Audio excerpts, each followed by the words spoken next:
আসসালামু আলাইকুম নোয়াখালীবাসী, কেমন আছেন? আশা করি সবাই ভালো আছেন। তো আমরা নোয়াখালীর একটা ব্র্যান্ড, এটা কিন্তু মানতে হইব সবাইরই। হ্যাঁ, কুমিল্লার লোকে যারা আছে তারা মনে করেন যে বিবেক চাচ্ছে হচ্ছে তাদের বিশ্ব রোডে আমাদের 21 পরিবহন গাড়ি আটকে তার সামনে তারা বিবেক চাই। এখন আমি চিন্তা করতেছি বিবেককে আমাদের 21 পরিবহন কোম্পানি দিবে নাকি?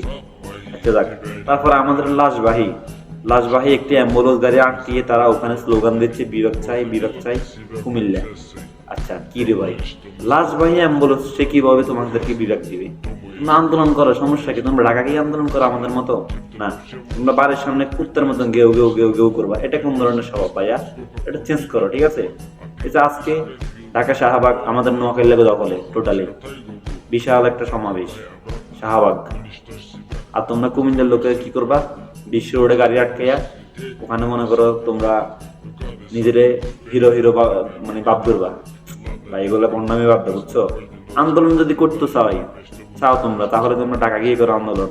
দেখি নোয়াখালী লেগের মতন ফেস টু ফেস আন্দোলন করো। আসলে তোমরা ঢাকা যাইবা ঢাকা নেই, তোর মতন ঢাকা যাইবা যে ভাড়াটা লাগবে, ভাড়াটা দিবার মতন তোমার লোক নেই, বুঝো কথা? এই জন্য আসলে মূলত তোমরা ঢাকা সমাবেশ ডাক দাও না, মানে তোমাদের মাথার উপর এরকম কেউ নাই যে তোমাদেরকে টাকা পয়সা দিয়া গাড়ি ভাড়া দিয়া মনে করো যে ঢাকা পাঠাইবো।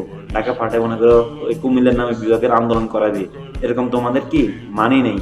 তোমাদের মাথার উপর এরকম কেউ নাই যে তোমাদেরকে টাকা দিয়ে সাহায্য করবো যে যাও তোমরা কুমিল্লা বিভাগ দাবি করো না। এই জন্য তোমরা ঢাকা যেতে পারো না, আন্দোলনও করতে পারো না। আর আমরা নোয়াখালীরা ঢাকার থেকে কত দূর, এরপর আমরা কি আহ গাড়ি ভাড়া দিয়ে যাই, আমরা যাই এখানে বিবেকের আন্দোলন করি। এবার বুঝো পাওয়ার কাকে বলে। এটাকে বলে বাংলাদেশের 1 নম্বর ধনী জেলা। এটা মানতেই হবে তোমাকে ভাইয়া।